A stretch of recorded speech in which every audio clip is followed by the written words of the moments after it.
Grant Miller here, Miami Community News. I'm with Key Biscayne, world famous Frances Reaves. How long you lived on the Key? I've lived on the Key since before law school. Key Biscayne, to make it clear. Key Biscayne. I went to University of Miami Law School. And then I met and married a man after law school. So I lived in Baltimore for about 17 years. And now I've lived there about 10. You're a 11. real Key rat. I am. Well, no, I wasn't born and raised there. But you've been there long enough. Now, you know, the founder. I know where all the bodies are buried. One of the great people that help Incorporation throughout Dade County is a Key rat, Gene Stern. Gene Stearns. He's the godfather of all the cities other than Key Biscayne. Well, no, Betty Sims Conroy is the mother of Incorporation. Of what? Sure. Of what? Of Key Biscayne. I didn't say Key Biscayne. All the other cities, Gene Stern was the godfather. Everybody went to him to go for the law. The law, right? Yeah. No. He absolutely did the elite, and he did that for Key Biscayne as well. Right. Absolutely. And one story that Gene Stern talks about why Incorporation is important. Mm-hmm. He was the cops were at a gas station, and his car drives by. So the cops call Gene and go, "Mr. Stern, why is your car? Who's driving your car so late at night?" And Gene goes, "Nobody. My wife's right next to me. His car got stolen." And Gene makes the point that in small little communities, cops know everybody in their community. That's true. And Key Biscayne's a great little community. There's Mike. I can hear Michael beeping. He is excited to be in the house. All right. So where'd you go to? You went to law school, you said? Yeah, University of Miami. Yeah. Where'd you go to undergrad? Texas Christian. So I can talk like this. Okay. And where'd you go to high school? Well, I went several places. I was in Bogota, Colombia. In fact, you speak Spanish? Yes, fluently. Okay. Yeah. I was born in Brazil, so I also have a little Portuguese. Wait. So your parents are what nationality? They're U.S. Dad was in oil exploration. So he traveled. He traveled to third world countries. Do you speak Portuguese? Not as well anymore. Spanish, English. Barely a little English. A little English. French. I can say je n'ai pas parler français. Oui, Je t'aime. Of course, I can say je t'aime. Okay. All right. So, how long you been in? Now you've been a lawyer for how long? 30 years. And tell everybody exactly what you do. Do you know? Now Yes. what I do, Yes. I'm an elder law lawyer who has started a company called Parent Your Parents. And I do the legal work for Parent Your Parents. Right. But I have a doctor who reviews my medical stuff. I have a psychologist who helps it when who helps families. Oh, okay. Who helps families when you're taking away the keys. I mean, there's a whole lot of when the kids are quarreling, and I'm saying that nicely. And then I also have a move manager if you're going from a big house into a smaller house or independent living or however you want to do it. So I do the legal work. I do the trust, estates, Medicaid planning, all of that type of stuff. But I have other people that I can send you to, trusted folks that will take you where. How long have you been doing this particular law? Since my parents. So that would be 2016. And why did you get into it? Mom and dad. Let's talk about that. Yeah. I know you've done it at other shows, but we got all new viewers. Well, it was only because mom and dad, if they hadn't had a lawyer for a daughter, they would have gone bankrupt. I mean, they had no idea what to do. Mom and dad were sort of middle-class folks. And wait, Michael Miller is in the house. Are you on? Oh, we're on. Goodness gracious. We are on. Should we do 3? No, just come on over here. Michael, we were talking about our history, and Michael has raced back from downtown Miami to be with Frances Reaves. So a round of applause. Yay! Hello, Miss Frances. How are you? Hi, Michael. Nice so to good see you. to see you. So what were you doing downtown?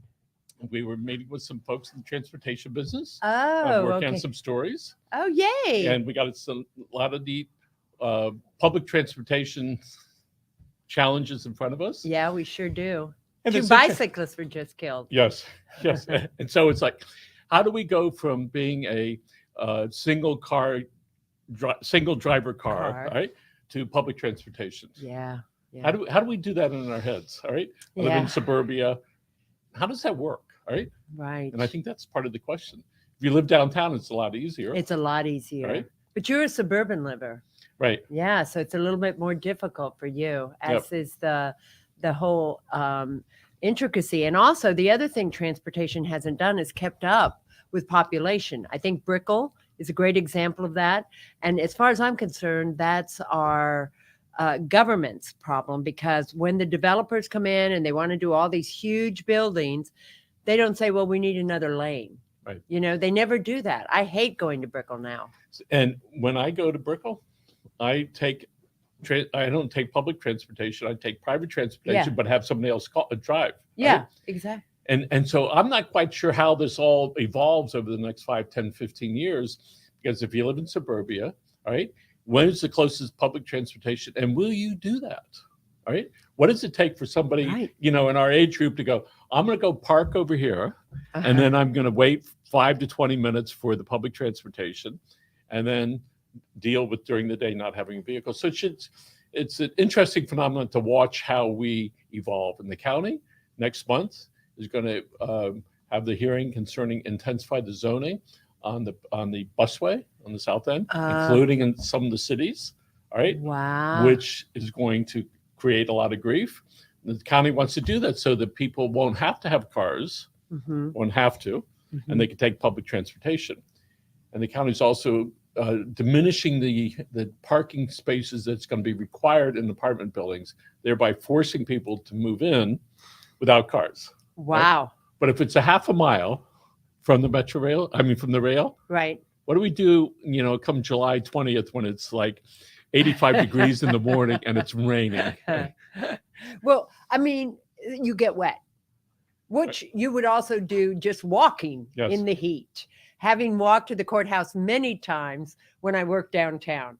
I still remember this one little Brooks Brothers outfit I had. It was a courthouse outfit, and it didn't have a jacket, but, you know, it was a very nice conservative dress. And by the time I was about 4 blocks away, and by the time I reached that Flagler Street courthouse, I mean, I was soaking wet. So it might as well rain. Yes. You know what I'm saying? So, by the way, speaking of rain and sweating, Jimmy Morales. you had your thing this morning at Casa Cuba. Very nice crowd. He spoke about a lot of different things, including the issues that are coming up before the county, public transportation, the housing crisis that we're having. It's gigantic. It's huge. Yes. And there is no simple solution, all right, except for Miami-Dade County is going to be an expensive place to live. And in the Florida Keys, starting from Key Largo, the people that work down there a lot of them cannot live there. So they're being bussed in from Homestead and Florida City for that 30 miles. Wow. That could possibly happen here. Behind our office, there's an alley, and then there's an avenue. On the avenue, it's a 60-year-old old house. They're asking $850,000 for it. And next to it, there's a house for sale.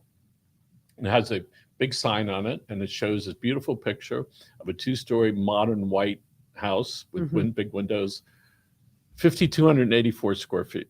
Wow, that's huge. Yes, that's a lot of money, all right? Yeah. And in South Miami, in an area 20 years ago, nobody wanted to go into. Exactly. Right? Yeah. And that's what's happening. And for a lot of us, hello. All right. Waiting in the heat. Oh, okay. Miami isn't made for that. Oh, hey, Martha, how are you? All right. For candlelight. All right. So anyway, Martha's right. All right. That how do we move around? Well, it's a culture thing too. I mean, I live on Key Biscayne, so for me, I get to walk everywhere. And then we also have that little electric cart that goes around. But for the most part, I walk. I mean, if I wanted to, I suppose I could take a bicycle, but bicycles. I used to do triathlons all the time, and I always hated the bicycle because I couldn't trust the cars. Right. And so, as in Rickenbacker Causeway. Right. Oh my gosh. And we think, how many more times does that need to happen before we have a better solution? Well, and why we have to wait for death to come up with a better solution, especially in the United States of America. But here's what, I know you and I are going to disagree with me. Someone came up to me yesterday and said 1 million people have died of COVID. And it's true. 1 million people in the United States have died of COVID over 3 years. Okay. 600, almost 700,000 people die annually of heart disease. 630 die annually of cancer. So you're already, if you do that at 3 years, you're already at 1.8 for heart, which for the most part is something you can do something about. Cancer, there's a little bit more to it. So we like to use that to scare people. We scare people. All right. Yeah. By the way, there are 107,000 people died from drug overdoses in the last 12 months. Yes.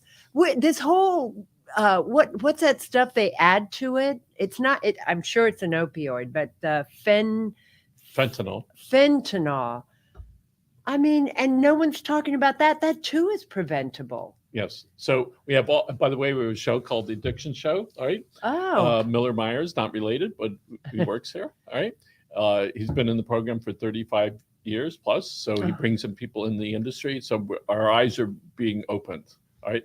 I'm stunned at the people that I know that I didn't know they were recovering.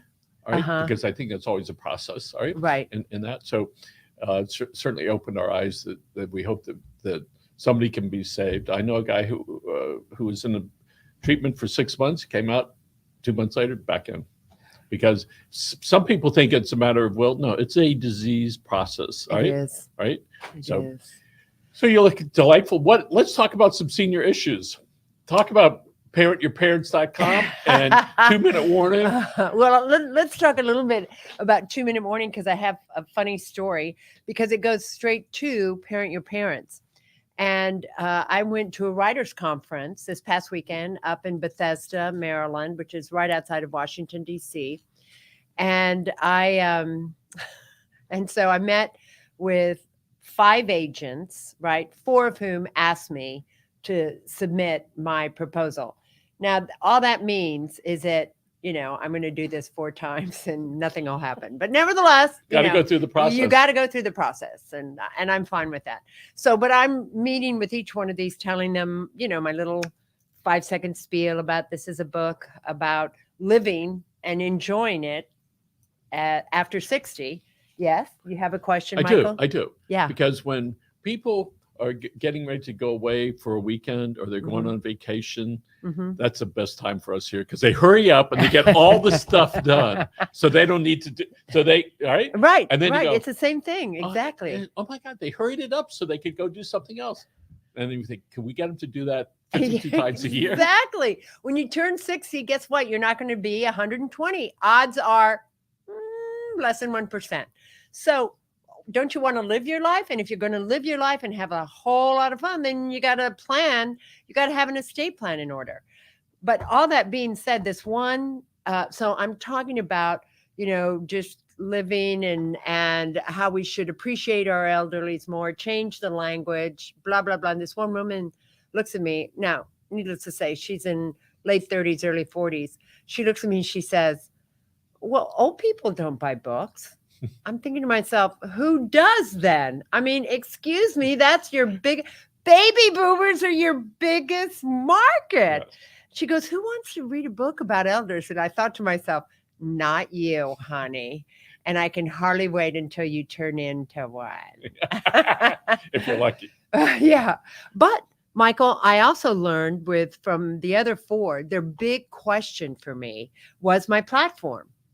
And I told them I did these articles, that I work with Miami Community News on doing these once a month videos for Facebook Live, or whoever else wants to see, or YouTube, LinkedIn, right? Aren't they everywhere? Yes. Producer Michael? Yeah. Yes.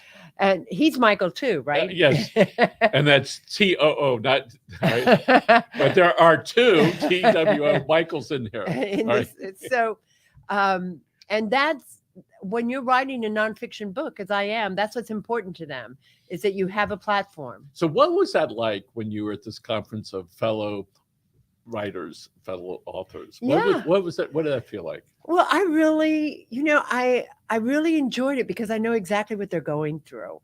And this was my second time. The first one was on Zoom, And I remember how I'm still nervous when I do my pitch, but I'm just better in person, period, And there was one woman who'd come with 3 books, and I'm like, well, you want to concentrate on one. But I had my computer with me at all times just so I could look up the agent, see what kind of books, et cetera, et cetera. And she's getting ready to go into, I think, her 3rd. She goes, gosh, no one seems interested. And I said, well, who's your next one? And she told me the lady's name, who is also one of mine. She's a lovely person. I don't know as an agent how she is, but she's a lovely person. And I said, well, let's look her up. And person in the fiction area. And I said, is yours fiction or nonfiction? She goes, oh, no, it's fiction. I said, you don't have romance in it? She goes, well, yes, I do. I said, then that's what you tell this person. And for me, it was just so nice to be able to share those sort of things. And someone shared stuff with me too. And it's when you go to these things, where if it's in person or on the phone, whatever, to have that connection enhances everybody's relationship. It does. And you feel, and I think because it was my second one, I felt a little bit more like I should be helping the first timers. I mean, I did it on Zoom, so there was no one to help me as a first timer, but that's been the story of my life.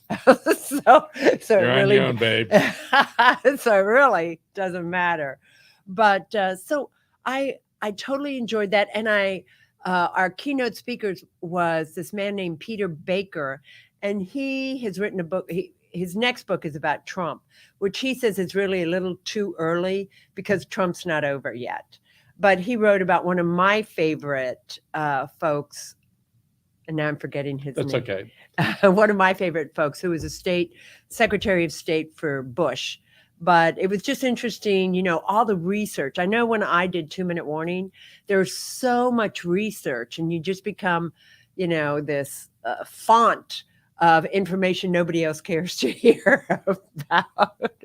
And I know you don't drink, but it's cocktail conversation. I look at my wife every night, and I can see she's going, the only one that cares about that is you. She doesn't say it. Susan, I know you don't say it. But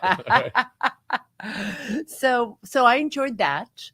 And so I'm getting ready to send off the different proposals. You have to do it. So what is that like where you say, I think I've got this great idea, and then somebody else also has to buy into your belief? Because they're going to sell it for you. Yes. Yeah. So what is that like? What are you thinking about inside, and you go, here, what do you want to say to them that's not coming out? Well, first of all, it's so timely or prescient, right? Because everybody's complaining that President Biden is too old. Who's to say President Biden's old? People are saying Dianne Feinstein, who's a senator from California, that she's too old, that she's losing it a little bit. And I think of that guy Jesse, whatever his name is. He lost it way before Dianne Feinstein, and no one asked him to resign. I think that part of that is that I go to my Home Depot and I buy different light bulbs, right? Depending on where it's going to be. Uh-huh. And I don't look at if I have a 100 watt and a 40 watt, right? But if the 40 watt is what we're getting today, that's what it is. Yeah. To say it should be the 100 watt, wait a second, maybe that's not the time or the place. It's just different. It's a great analogy. Yeah. And not that we have any young people working here, but when you have 20-year-olds, they think a certain way. When you have 70-year-olds, they think another way. Yeah. Right? It's just the way that it is. Well, but the 70-year-old has a little bit of wit, wisdom, and experience behind them. Yes. And our chambers, our Senate, our Supreme Court, all of those, the Supreme Court is really the youngest. Our House of Representatives and Senate chambers have aged by about 15 years in the last 20 years. I mean, the average age. There's certainly advantage of dealing with people that have a lot of experience to be able to express that, and they have the institutional knowledge, right? That you don't get that in a year. No, you get that from being around it for a long time, and you understand, and it doesn't have to be the explanation. most of the people here in our office have attention deficit, in case you haven't noticed. Right? Most of us could just continue from the conversation from yesterday. We don't need a prior explanation. We just pick up, and don't worry, if you don't like the conversation, in 30 seconds, we're going to get it done. Like the weather. Yes. And I think that's okay as long as everybody's moving along with that. Right. And when we look at our leaders, they're under such scrutiny all the time. All we get is that little bit right there, right? Mm-hmm. And so depending on a whole bunch of stuff, it could be their best moment or their average moment or their worst moment. And if we think about during our day, all right, if there was a camera following you everywhere, we know what would happen after a week. You'd go, get out of here. I don't want that. All right. And we see that. Well, I mean, imagine having to put this kind of makeup on every day. When you run, do you wear your makeup like this? Not like this. No, I do put on mascara and. In case you happen to run into somebody, I hope you don't hurt them. All right. Well, it's so I look like I don't have makeup on. All right. So, yes, ma'am. No, go ahead. Go ahead. So I was at my LinkedIn account, which I use a little bit, and they named it he and him. I go, what is that? Then I figured out what it was. Oh, yeah. And I tried to take it off because it's just, I don't want to have and it's like, I couldn't figure out how to take it off. Mm-hmm. And then on the way back here, I was listening to he, she, they, them. And it's like, I'm so confused. All right. I know. You have to be in HR. What are we supposed to do? Anyway, it's very confusing. All right. And I get that there's this movement. Everybody wants to be inclusive. Right. But there's a whole part of the population is going, what's wrong with the way that we have it now? I know. Right? I know. And when I look at somebody and I can't figure out their name, a guy or gal, I figure in a moment we figure it out. And, and it's like, so, and if we get it right, great. If we get it wrong, okay. I know. And it's such a small portion of the population. And yet we're all trying so hard to be nice. I mean, look, it never bothered me to begin with. It's sort of like that whole gay thing. I cared who someone was having sex with. The only people I cared about were people I was having sex with. And I wasn't one of them, all right? Don't be so sure.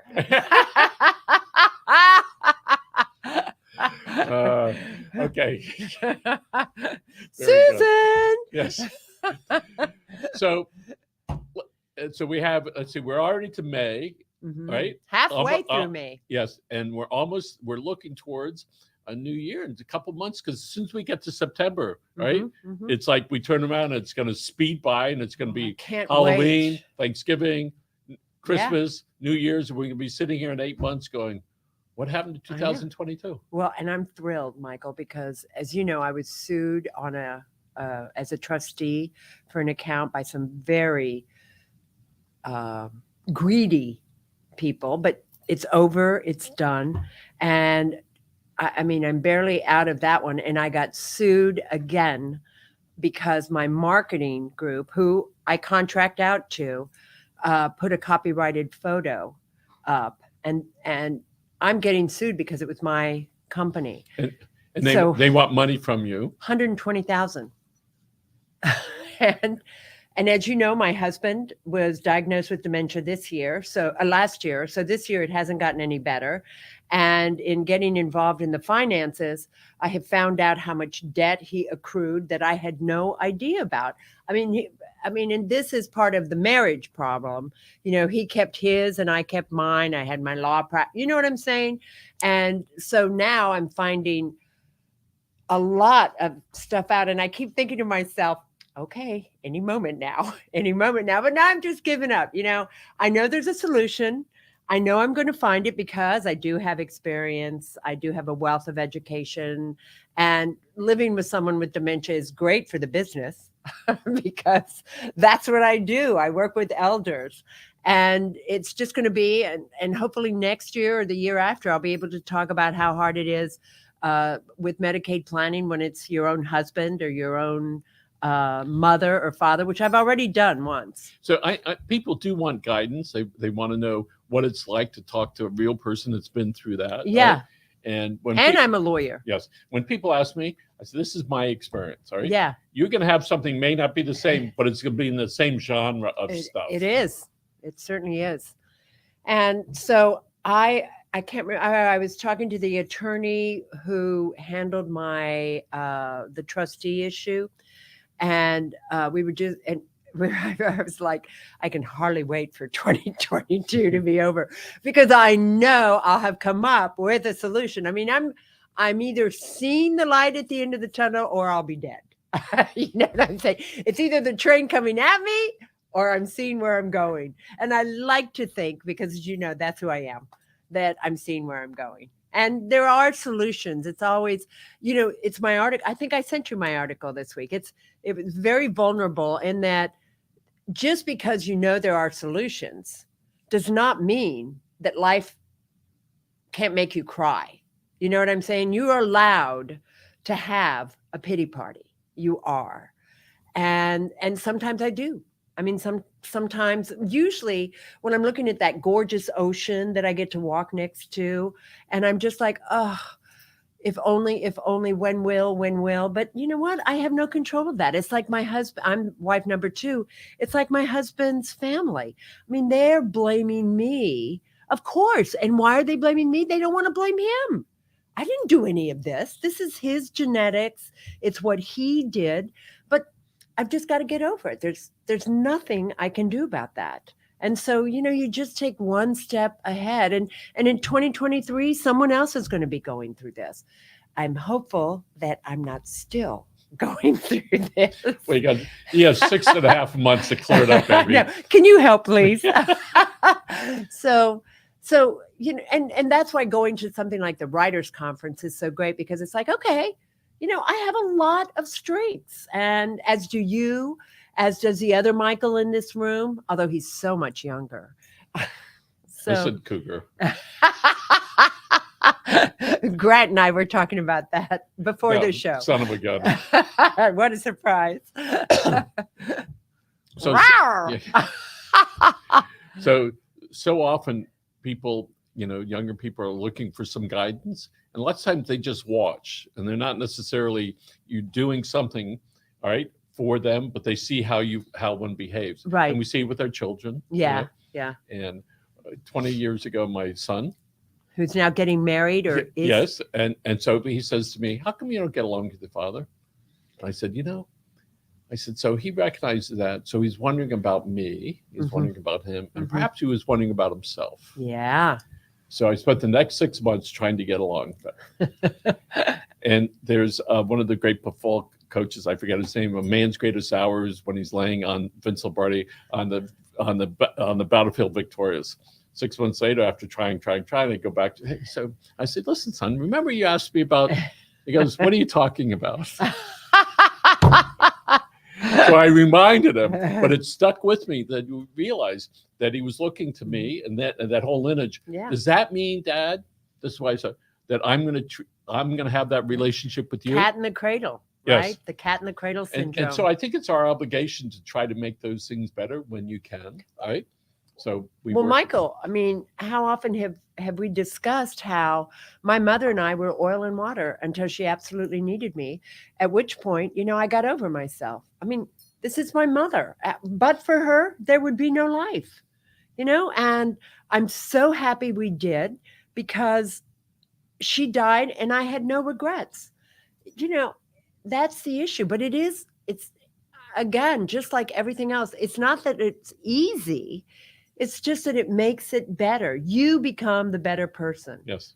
I talk about in this article that you probably haven't read it yet, because I know you just got it. But in the article, I talk about, the reason I stay in shape is because I'm always taking the high road without the elevator, and I mean, people can compare me to Atlas, who had to carry the world on his shoulders or be crushed, right? That was his deal. But guess what? I'm not a Greek god. I'm a mere mortal. Now, I don't have to carry that, but do those stairs get in my way sometimes? They sure do. I always want to take the shortcut, but I don't. I don't know why. Maybe it's the blonde. Oh, yes, it is. I just reblonded, so I know it's blonde. By the way, in our back studio, within a week, we can have some overhead lights.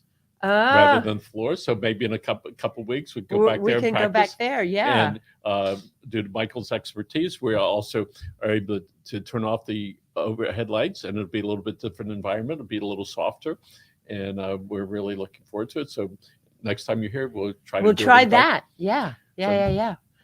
And I think I'm going to my next show. I'm going to bring the vice dean of the School of Hospitality at FIU. Oh, very good. Yeah, her name is. We're trying to schedule right now.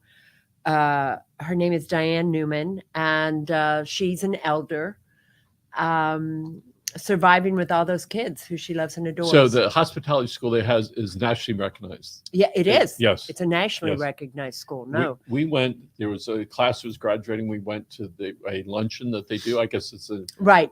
per Yeah, they semester. can, of course. Yes. And so it was like, oh, this is good. You see the student, which is the son of a friend of ours. And you see them all doing that. You have the person in the kitchen, you have the food servers and practicing. And what a thrill that was to see that, because I knew him when he was about this big. Now he was like 20 or almost 20.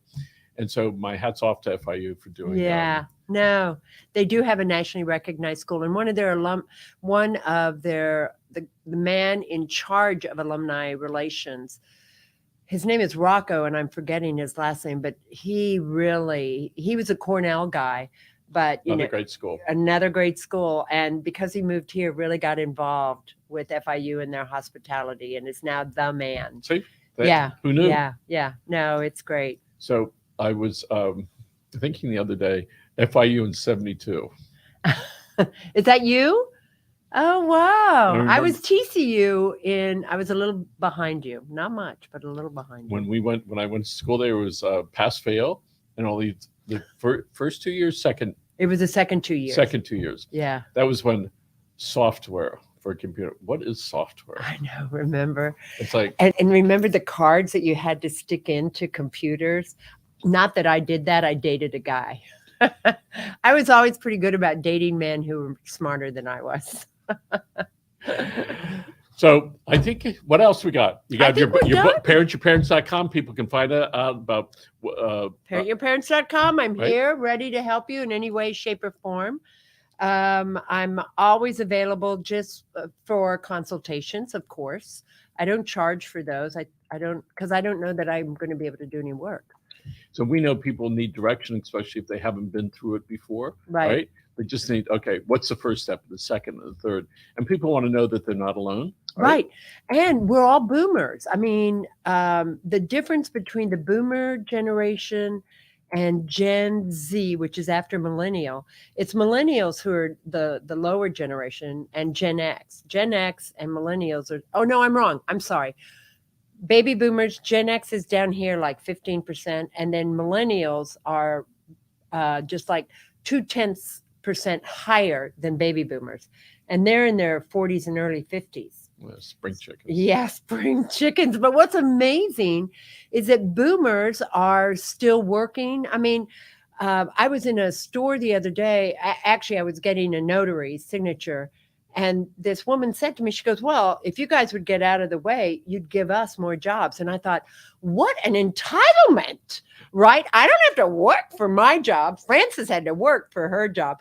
You leave and then I'll get your job. I'm like, woo-wee. Yeah. You know how well that went over with me. So I said, well, I'm not leaving. All right. So, by the way, we had the governor was our guest in Pinecrest the other day at Oh, he Evelyn Grove was? Park, and the I lieutenant didn't governor get was that there. one. I thought I did. Okay. It was really, with the governor's office, they're very strict, On who and they comes. wanted to review everything. The policemen all over. We had the magic wand and doing all this. It was really well put together. My compliments and admiration for Grant for putting that together. Uh-huh. And it was really great. And this morning, again, Jimmy Morales, we have some guest speakers coming up. What did the governor say? I know why you didn't want me there. Because I'd ask a question. Grant said, no, not Frances. Right. If he's not taking care of her elders. It wasn't quite as open as with the lieutenant governor, Oh, where okay. I think, was that the one that you had It a was conversation with? Agriculture Commission. Oh, Dickie Freed. right. The desert And for children. so it should be an interesting race. He's well-spoken. He He knows is. how to deliver his message. He's passionate about his position, and a lot of support down here in Miami-Dade County. And of course, it was a room full of supporters, so it's hard to bet. Yeah. Who else is going to come? Right. Right. So Anyway, It was that's like, it. well, even with Commissioner Freed, there was a room full of supporters for Yes, her. absolutely. 100%. Yeah, no. So, I mean, I think everybody has their supporters, and you do a great job of letting people come in and speak and hear what they're about. It is our pleasure to be able to do that. And this morning with Jimmy Morales, I looked at it, the population was South Florida population that was there. So I sent a picture of that with the text to a high-ranking officer who reminded me back 4 years ago, Michael, there's 40 people in this room. It was a spontaneous breakfast because I kept inviting people on Tuesdays. Finally, everybody showed up. And she walked in and she says, there are about 40 people here. There are only 3 women here. And I reminded her this morning. I said, duly noted. I said, I think this makes up for that. All right. Good for you. And one of the things we realize about our lives, we all have our default settings. And so I think now Grant and I have been able to move from our natural default to an additional default that is much more inclusive. It's called moving forward. Amen. Just like this video. Michael, thank you. My pleasure. As Thank always. you. And you're great. So take us out. Michael, you awake? Yes, okay. Hey, everyone. Thanks for joining us. Michael Miller, publisher, Miami Community News. Frances Reaves, president, Parent Your Parents. And you can find her all over Google and everywhere. Folks, thanks so much. Have a great day. Bye.